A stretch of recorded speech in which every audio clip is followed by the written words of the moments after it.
listening live. You could be watching us here on Marshfield Media Access on channel 989 on your Spectrum Digital tier throughout the month. Talking today with Wood County Sheriff Sean Becker, avails himself to your questions and comments here once a month on the final Friday. Good morning. Good morning. Thanks for having me, Jeff. Always a pleasure. Yes, well, that's good. I'm not in trouble with the police. Yeah, well, it's early yet, so I might change my mind in about 50 minutes. No, but right now, I'm pretty happy to be here. Well, you just keep them cuffs where they are on the back of your belt there. Okay, I'll do my best. No guarantees. This time of the year here, as we're getting through the first month now, what would normally be a pretty cold time of the year and severe, but things like that, you've been having warm temperatures, not what we consider warm by southern standards. But, no, it's bouncing around quite a bit, and as we were just talking, the recreational stuff, I'm an avid snowmobiler, love the sport, but it can be very frustrating, especially in central Wisconsin when you get a big dumping of snow. It's you have a positive outlook on putting some miles on locally. I don't like to go up north. I'd rather be around home and patronize the places that are within the county or the neighboring county, because the trail system is awesome all around here. But with that being said, in central Wisconsin, just that weather is so unpredictable, where you can get a foot of snow and then a week later you're getting rain, or just not good temperatures to keep the trails open. So for people who don't know, you're a snowmobiler. What does that do? I mean, to me, it's like, okay, it seemed like I want to pack. Yeah. No, as far as the trail system, the trails, you wanted to, every club within, any county, that's one thing that's important to mention, that, and we've talked about it before on the show, that the snowmobile trail system is all run by the clubs, and then they go out and they work with landowners that, graciously give us the opportunity to use their land. And then that's how really the trail system operates. And each club grooms those trails, makes sure that they're safe, clears them from debris. There's a lot of work that goes into a snowmobile club. I've been proud of being part of the Killer Knight Snowmobile Club for many years. I'm a board member, but I was blinded to the fact that how much work really goes into a trail system. Growing up, when I was snowmobile, I just assumed that, hey, the trails are open like a highway or a roadway, and the state or the county or the township maintains them. Well, that's not true. There's a ton of work that goes in to our trail system. And what we like to see is a nice base, like of ice, and then on top of that, several more inches of snow, and then you get groomers on top of that, and then it's kind of like a roadway in a sense. But there's a lot of work that goes into the trail system. I know that our groomers were out last night, preparing to try to save what we have. With the weather coming on Sunday, it's going to be probably in the Wisconsin Rapids area, even up in Marshfield, hitting 40 degrees. That's not good for the snowmobile trail system. I see that Bakerville Snow Rovers and the Auburndale Night Owls are going to stay open. That's great. There's a little bit more snow up on the north end of our county, which allows them to stay open. But again, they're putting in a ton of work. And in the Marshfield area, the Bakerville Snow Rovers put a lot of time. They're the first ones to open up, and they're staying open. And the reason why they're staying open is because all the maintenance that they're doing. Huge shout out to that, to the Bakerville Snow Rovers and their president Scott Hansen. They put a lot of time into keeping them open, and so folks like myself can go out and enjoy them. You, as law enforcement, have snow machines as part of the county run, but what do you do? I mean, on private, you said it's private land, which I guess is still, law enforcement is able to go. Correct. And you're asked by the clubs to be a part of that.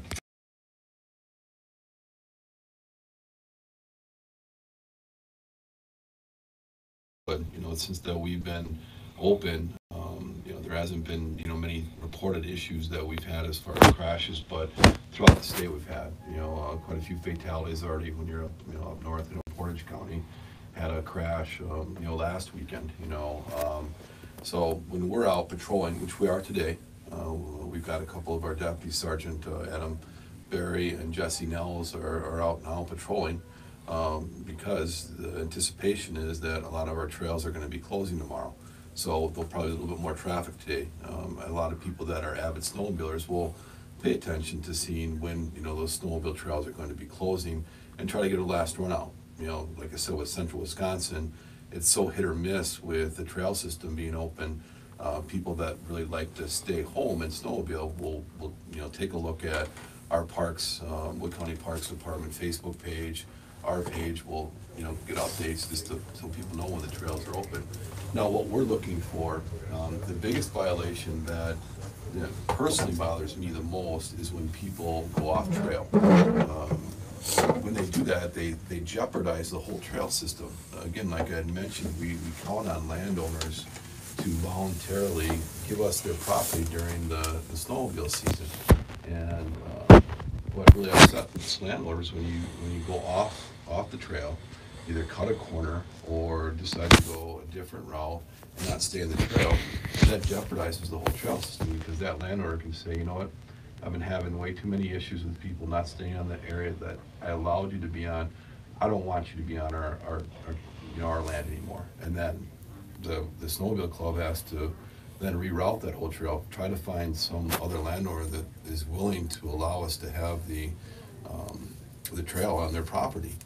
So that's probably one of the biggest things that, you know, if we see somebody doing that, you know, driving off the trail for whatever reason, they're most likely going to get cited. Now, the other issues that we do, you know, run into are obviously speeding, and if the trail is not marked, then there really isn't a speed limit there.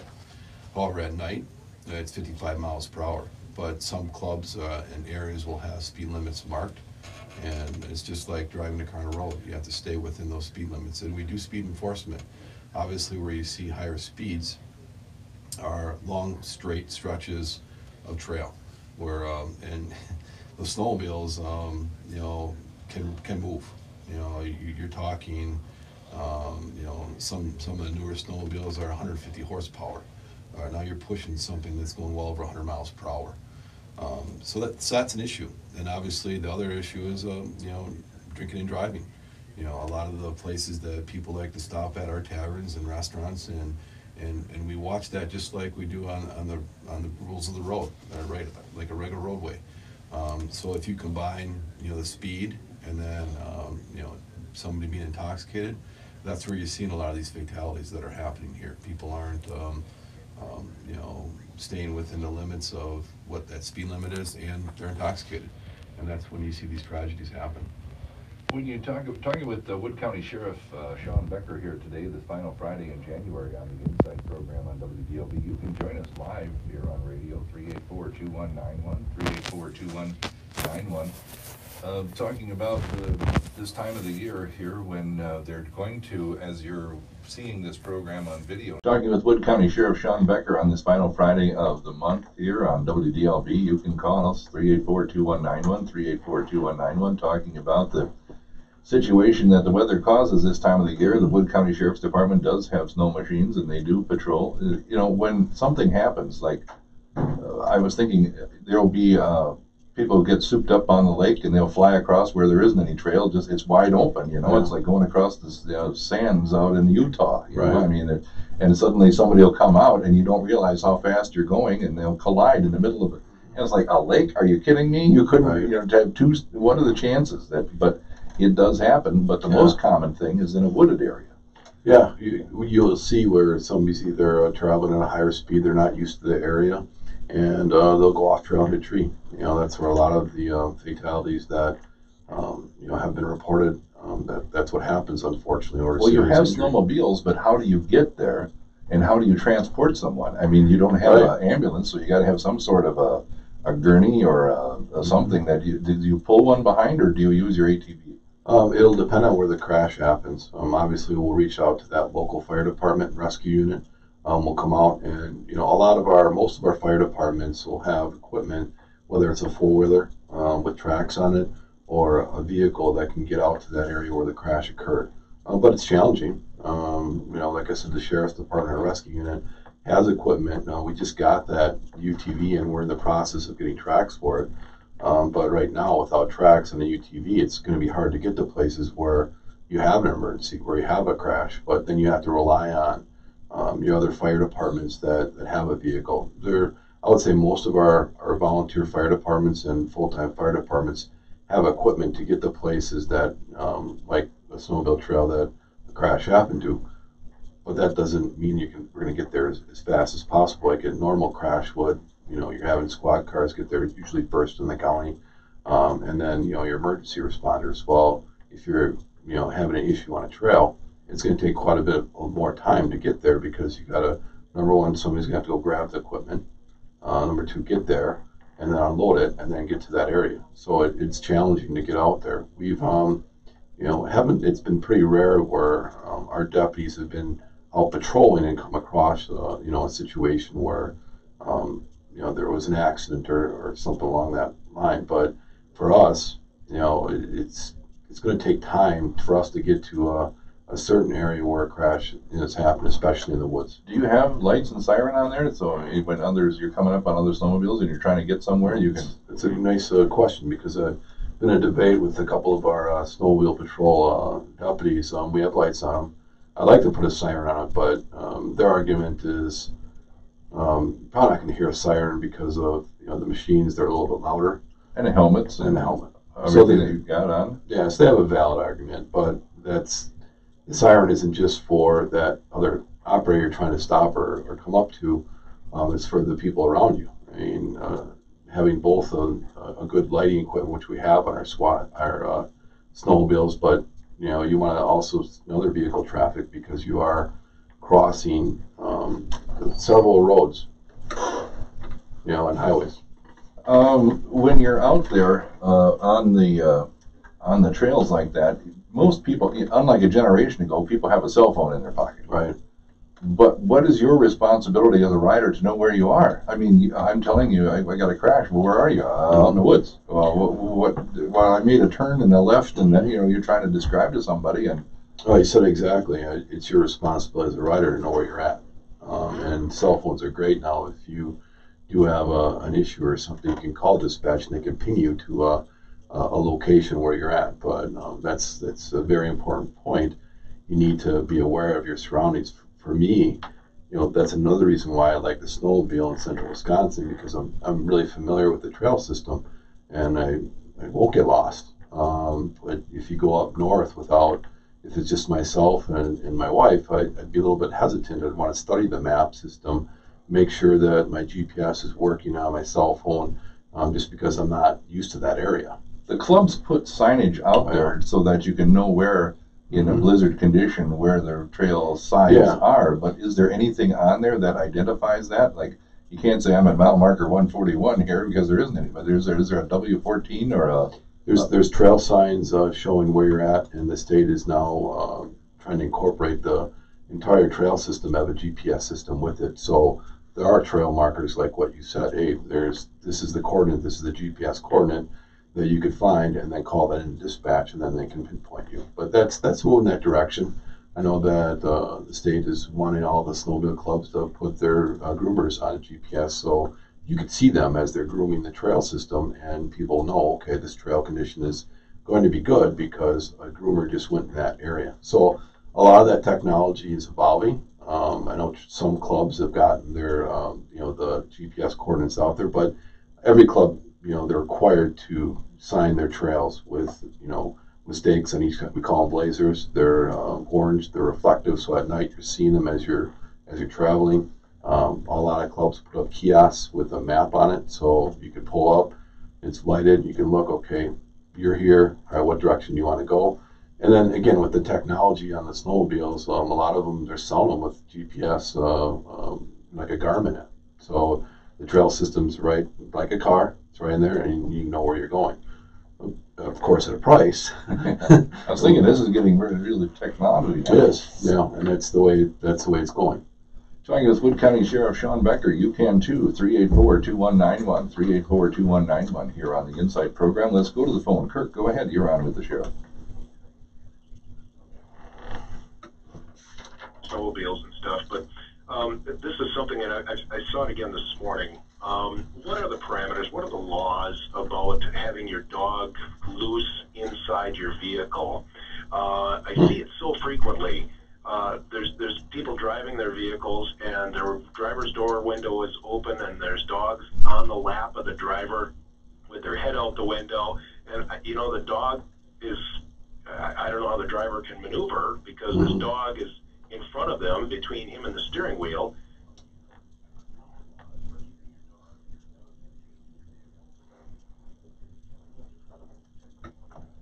Yeah. No, really good question. What that would, just off the top of my head, I don't think that there's any specific law that states that a dog has to be, under control. But what it would fall under would be inattentive driving. So, say if I'm out on patrol, then I see a dog in a vehicle, which is very common. You're right. They're out, and if it's disrupting the driver, jumping on, like you said, the lap, doing what dogs do. And if we notice that, and then the driver is having a hard time maintaining, driving safely, weaving over the center line, speeds are fluctuating, things of that nature, that would fit under inattentive driving. So I wouldn't say that there's a specific statute saying that, a dog needs to be contained in your vehicle, like in a crate or something like that. But if that dog is interrupting your driving, then that fits under inattentive driving.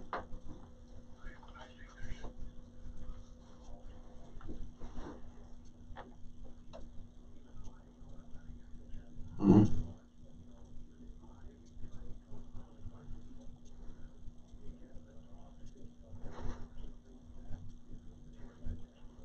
Mm-hmm.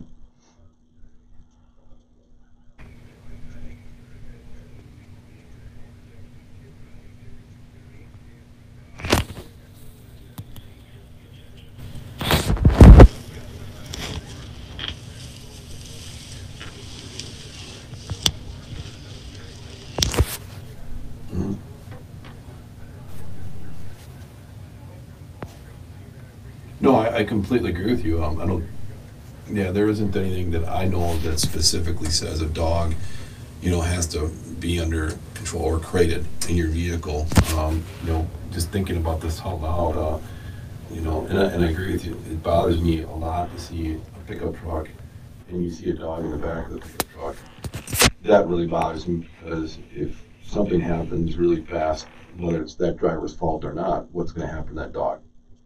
And that dog can be trained as well as can be, but the dog's not controlled. So that always bothers me. And then I can see your point where that bothers other people in traffic that notice that. It's like, oh, you feel bad for that animal, but then now you put the dog inside the cab, and if the dog's under control, that's where the statute that fits the best that I can think off the top of my head. If that dog is creating distraction for that driver, that clearly fits under independent driving. So there's something out there, but there's nothing specific to that animal being not in control. Something stating that, but it fits under independent driving. So there is something there. So if that driver would get into a crash, and we knew that animal was creating an issue, the driver would get cited.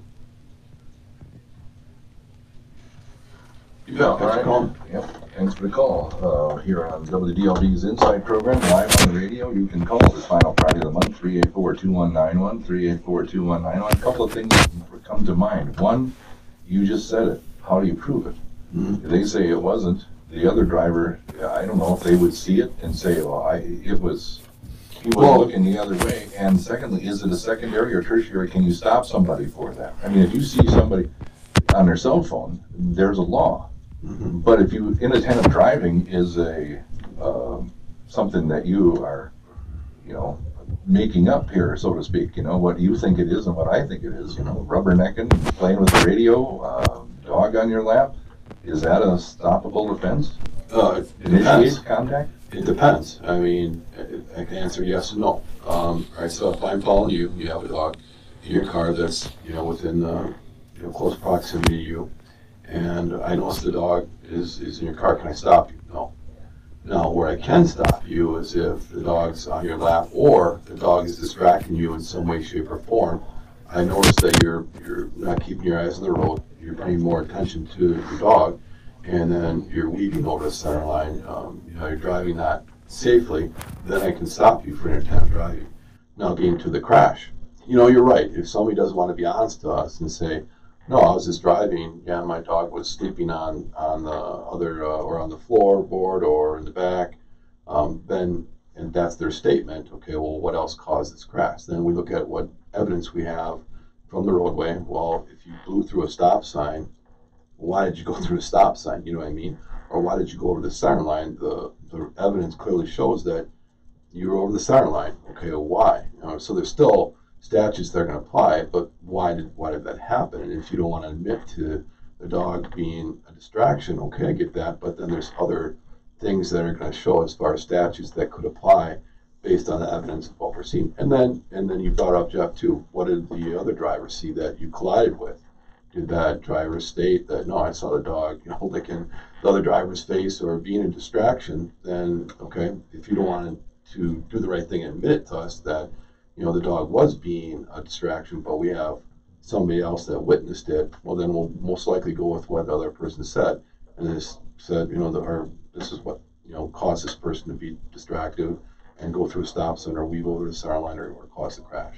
On the report, do you have to state the cause of inattentive driving, or just list it as the cause of the accident? In the narrative of the report, it would state that there's a lot of sun in your eyes, or you put in your narrative, all right, driver one was doing this and went over the center line because the dog jumped on his or her lap and struck another vehicle. So the narrative would be should be very specific to the cause of the accident, and then there's a diagram that goes with it. And furthermore, the citation that the deputy or officer is going to issue is going to have those facts covered that would, indicate that this statute was violated, so that, that citation would apply. Well, if I went and took it to court and actually sat there and said, I didn't have a dog on my lap, but there was obviously inattentive driving, something. So I may claim that wasn't the cause, but there was obviously an accident. Right. And it was determined to be this. So even though you may think that the cause may not be right, you still are responsible for the incident. Right. And if somebody wants to come to court, and they do, and say what, plead their case to the judge, that's their right. But for us, it's our duty to determine, based upon all the facts of that crash, like the evidence from the roadway, witness statements, photographs that we provide, we come up with, the reason why that crash happened, and that reason fits whatever statute happened.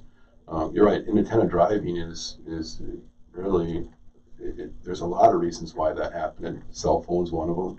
You're playing with the radio station, you're not, basically, the statute saying you're not paying attention while you're driving. That's really what and that can encompass a lot of things of why that happened. And the caller's right. That's probably the most, the thing that would fit the most with a dog would be inattentive driving. If they're distracting while you drive. It just happens that there's a commercial on about Mayhem. He's the guy who's playing the part of the dog and he licking out his face and jumping around. Head out the window, and there you go. It's almost evidently the insurance company thought that there was enough of those that they made a commercial about it. Right. No, and that's on. I swear I see it twice a evening, and and then he barks at another dog, and another person in that car with I think it's a pug barks back, and then they rear end somebody. So yeah, it's a good conversation to have because it happens so often. You want to take your pet with you, your dog, and go for a ride, go to the store, and then the other thing that comes up in the summer that is, so many pets, lose their lives because, you go to the store, it's 90 degrees, and you leave your dog in there. What happens, 10 minutes later? That's a big issue, and it's a crime, and people don't, they love their pets, and I don't really think that in those situations people are intending on, harming their pet, but it happens, and you should think twice before, in those summer months, taking your dog for a ride. It's just a ride and coming back, but if you're stopping somewhere, you have to be responsible. And it doesn't take long to sit in the car and you're getting the huge, high temperatures, and we can't handle that as a human. why do you think a furry animal could? You know, and that always bothers me because it happens every year, whether it's locally or somewhere in the country, and it can be prevented so easily. You know, shoot, there's people that leave people in the car. The baby's in the back. Oh, I picked him up from daycare, and I forgot all about it because I was so focused on getting bread, milk, and onions. You know, right? And it's easily prevented, right? I mean, it's, you know, don't bring your dog, or if you do, leave the car on, leave the AC on, you know, or something. You can still lock your car nowadays with you know, the newer technology. You can lock your car and leave it on and go do your thing. You know, those are just terrible tragedies that always get reported, and it just shakes my head. I shake my head. Well, it's bad enough when you see somebody with a purse on top of the car going down the road, much less a baby carrier, you know, or a cup of coffee, or the hose. I left my from the gas pump wallet still stuck in there. My bumper and drove off, and fortunately somebody found it and called me, and everything was there. It was kind of a nice feeling, but it can happen in those regards with, you know, like a purse or a cup of coffee, but, you know, people and animals, you got to really think differently. You're responsible for them. Talking with Wood County Sheriff Sean Becker this final Friday in January. We know that if you're listening live here on WDLB, you can participate 384-2191, or you may be watching us on Marshfield Media Access here from the WDLB studios. We'll be back to talk more with you if you would like to join in. The Inside program here on WDLB Radio this final Friday in the month of January means it brings to us here Wood County Sheriff Sean Becker talking about law enforcement business here in association with the weather. We were talking about snowmobile trails and the fact that he has a couple of machines for the county through the Wood County Sheriff's Department that do ride the trails from time to time and are available to come out there. You talked about the UTV unit that you received. Now, do UTV and ATV, are they allowed on snowmobile trails? No, it's exclusive to snowmobile traffic. We've also had issues with the fat tire bikes, not so much around here, but the bikes, the newer ones, their tires are pretty big and you can go through snow.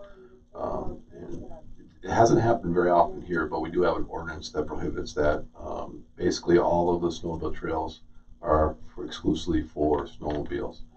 Just think of it, going back to the bike, pretty unsafe, you know, and you brought it up, you know, a few minutes ago, the trail isn't very wide. You know, it's not like a regular road, right? Basically, that trail is made wide enough so two snowmobiles can pass each other going different directions.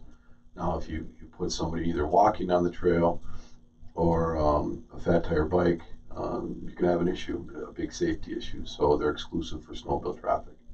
UTVs are not allowed on them either. The UTV trail system's way different, you know, especially in our county. We're utilizing a lot of roadways that already existed. The county's got some trails going through some of the county parks, mostly in the middle of our county, but that trail system's a lot different. And that's going to be something that we're going to be expanding on now that we got our UTV from Farm Tech Days, that grant. That's something that we're going to be expanding quite a bit this year. We're similar to what we're doing right now with snowmobile patrol. We'll do that with our deputies out doing UTV patrol. And it's a partnership that we have with the DNR, where if we put in so many hours, we commit to so many hours, we do get reimbursed from the state. So the county's not out all of the wages and the equipment. We get paid money back from the DNR for maintenance as well. So it's a great program that I know the DNR looks at. They're getting, you know, extra patrol hours from our local sheriff's departments, you know, throughout the state. So we don't have to, you know, put as much time in. So it's a great partnership that we work together, and that falls true also with boat patrol. So between snowmobile, UTV, and boat patrol, we're doing that, you know, all with our partnership with the DNR. Are the UTV trails open year-round? Good question. I would obviously in the summer when it's bare, but these tires that they have on there now, you know, and tracks, they might be able to. They can't be on the snowmobile trails, but I think that you could still operate. You know, I'll have a look. You know, I hate to give the listeners the wrong information. They cannot be on the snowmobile trail. I'll say that. Now, the normal trail system that, each township has their own trails. They can be on that route if it's plowed. I don't offhand think that it's illegal, but I'd rather, find out later. Most of the trail, though, is on county property, except when Some is. Okay. Yeah, some is. And the rest of it is on roadway? Yeah, a lot of it is. I'd say the majority of our trail system in Wood County that recently opened last year is on roads, on town roads, crossing some of our county highways. Most of it's on our pavement. Well, you talked about bikes on a snowmobile trail, a UTV on a county road. Where you wind up as a crash investigator is difference in speeds. Yeah, There's a lot of that where you come up on people so fast that you don't know what they are until you're on top of them, and then it's too late. Yeah, one of the biggest considerations for a UTV or ATV trail is the speed limit, and the threshold that I'm aware of is 35 miles per hour. And I know that was a big consideration in the Nakusa area, because a lot of people are pushing to open up, the city of Nakusa, which they did, and connect it to the town of Saratoga. Well, you had a bridge in between. So that was the first thing, working with DOT, that, you have a bridge here. It met the speed limit threshold now, but if you go beyond the bridge into the town of Saratoga, the speed limit changed to 45. So that had to be worked in on, okay, how are we going to fit that trail connecting the town of Saratoga to Nakusa? And then from Nakusa, you can go to the town of Port Edwards. And there's a lot of places that you can stop, one being the casino. So that's been worked out, and now that's open. So yeah, we have a really nice trail system within Wood County now that you can get most places. Most townships are open. Grand Rapids is not. Other than that, I think most of our townships have some route system within their town. Cities like Wisconsin Rapids, and obviously I don't believe Marshfield has anything open right now where you can leave, from your driveway and go enjoy a trail. There are some cities, further north that allow that because of the recreational value. They see that, and we do too here. But the larger cities like Marshfield, Wisconsin Rapids, I really don't see anything at this point that they're moving forward with opening, their streets to UTVs, and same with the town of Grand Rapids. They're more populated, and you bring up a good point. What do you do in a crash? And unfortunately they do happen. We had a fatality last year, shortly after the trail system opened, but that was due to speed and alcohol. What are the speed limits for the UTV as compared to the signs you see if you're on a public road is for vehicles? Yeah, for like cars and trucks, not for them. That speed limit threshold is what's key. It's 35 miles an hour or less. That's where you're seeing most or all of your trails with UTVs. Okay. So if you're sailing down the road in a vehicle and then you come up down another one doing 35, you can, differentiation of speed is usually a problem. Talking with Wood County Sheriff Sean Becker here on this final Friday in the month of January. If you're watching us, hold that up for the camera there and Sure. Tell me what you got. Got a T-shirt here that one of our investigator sergeants, Andy Simon, developed along with his wife Morgan. What we're doing is we're selling these T-shirts for our K9 unit, our Acacia Foundation, and it was their idea. Rex was one of our K9s that we retired a few years ago, and Morgan and Andy transitioned Rex into a pet, gave him many great years of retirement, as you'd call it, and again transitioned him into pet, and meant a lot to both of them, especially, really both of them. But that was Andy's partner for numerous years. Well, they knew that he was getting older, and they knew that one day that time was going to come where Rex wasn't going to be with them anymore. So they're kind of prepared, but yet they weren't. And then all of a sudden it happened. They had to put Rex down, and that was very, very hard for both of them. Hard for the department because Rex was one of our own. But it's just that sad thing when you do have pets. Someday you have to let them go. And they let Rex go, and then they thought of a good opportunity to let's do a fundraiser for our foundation. So we're selling these T-shirts. On the back of the shirt is actually Rex's paw print, his actual paw print on the back. And yeah, they've been selling really well. So if anybody wants one, feel free to call the Sheriff's Department or go on our Facebook page. We have it on there. They're $20 a piece. You can stop by the Sheriff's Department and pick one up. We have sizes from small all the way to 3X. And we'll be selling them until we sell out of them. So far, we've done pretty well. We've had to make one reorder so far. So it's just a good way to support our Canine Foundation, which has been in existence for several years, the Acacia Foundation. And it's a 501c3. So people that do donate, if they want to, can get a tax write-off. And the whole goal of the foundation is to raise about $100,000. And once we hit that mark, then anytime that we need a new dog, interest alone will pay for the dog. And training and a new dog costs the department about $15,000. We're very fortunate now that there is a vendor in around the Fond du Lac area that raises police dogs. And the Coosa Police Department got their dog from there. And we just picked out our new dog that we should have later in the spring. Toro is going to be retiring, James Pigeon's dog, and we've got one coming really soon. So, but those programs are expensive, and we get great community support. And going back several years when the Acacia Foundation was developed, the idea was, okay, why don't we take money that we get on donations and put it in this account where we can grow it and investment and get to that point where then, we've hit this amount of money. Now we don't really have to count on the public as much to get a new dog.